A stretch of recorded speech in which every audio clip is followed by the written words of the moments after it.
So you might recall about 10 years ago, we had a big sinkhole on 15 Mile Road, right at the border between Fraser and Clinton Township, between Utica and Hayes, Fontana area there.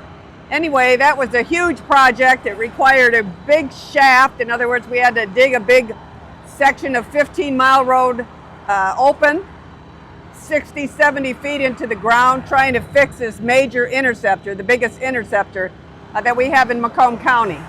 And actually that interceptor continues to run along 15 Mile Road. And of course, after we fixed that sinkhole, we did a comprehensive inspection of all of our assets, including all of that interceptor. No surprise, we found other sections that needed to be replaced that had been left gone too long. And so some of you have seen the construction over the last several years. Continuing along 15 Mile Road, we came up into the Garfield area. We fixed all of that. We've relined it, etc. And now we're going from there all the way to where we are here today, which is again continuing along 15 Mile Road. And right now we are on 15 Mile Road. We're just immediately west, a couple blocks I should say, of Gratiot.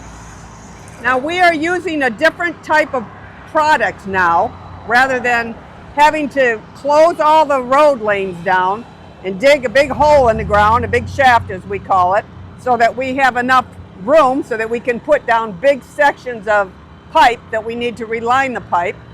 Rather than doing that, we've started using a different kind of a product where we can. We can't do it everywhere.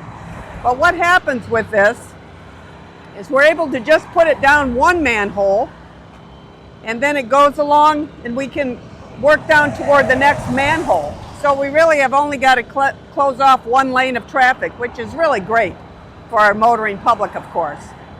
But this is called spiral wound. I have a hard time getting it out sometimes. Spiral wound. And I always laugh and say it reminds me of a giant slinky. It comes on these big rolls. And so we are continuing to reline here. We need to make sure that all of our underground that we have all paid a lot of money for over the years is always maintained, and that we get ahead of it before you have a huge sinkhole in the ground, and that we don't have any issues. You don't want to have to worry about what is underground. It might be out of sight, but it can't be out of mind, and it certainly isn't in our department. We're doing everything we can to fix everything that is necessary so that we have a good comprehensive program, and we stay ahead of all the maintenance and rehabilitation that's necessary. So today I have a section of this pipe here. I shouldn't say pipe, spiral wound, and it's an interesting piece. It's plastic and it's reinforced with some metal. Not sure if my videographer can get a close-up of that, so you can see how this is. This is a cut section, of course, and it's got this metal in here to really give it stability. And then I am going to ask Steve Downing, who is with me today, who is my maintenance and construction engineer, and he's the project manager on this project, as he is on all of our projects that we have utilizing here with our interceptor and fixing all of our underground and that. And Steve is going to explain to you what I'm holding, how it's working, and where we are with this, and how the whole thing works underground. All right, well, thank you very much, Candice. As you mentioned, this material here it's newer. It's a pretty innovative material. It allows us to work from within the existing manholes, which is great. The spools have about 2,300 linear feet of material on it. It's about 3.5 inches wide. As Candice pointed out, there's a steel band here that it makes it pretty rigid. There's also a rubber gasket, and as this material goes into the pipe with the equipment, it just locks into place. And essentially what we're doing with it is we're creating a pipe within a pipe. And this serves as a full structural replacement for the existing sewer that we have below ground. And why this is so important, not only for the lack of disruption really to the public without the large shafts that we've had to build in other areas along 15 Mile Road, this pipe within a pipe, this material here is very corrosive resistant, which is great.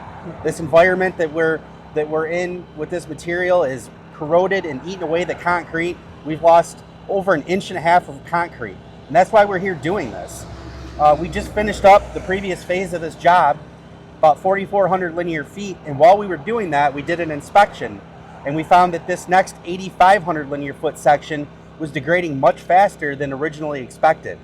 We had a perfect opportunity with a good product and a great contractor to come in and get this taken care of.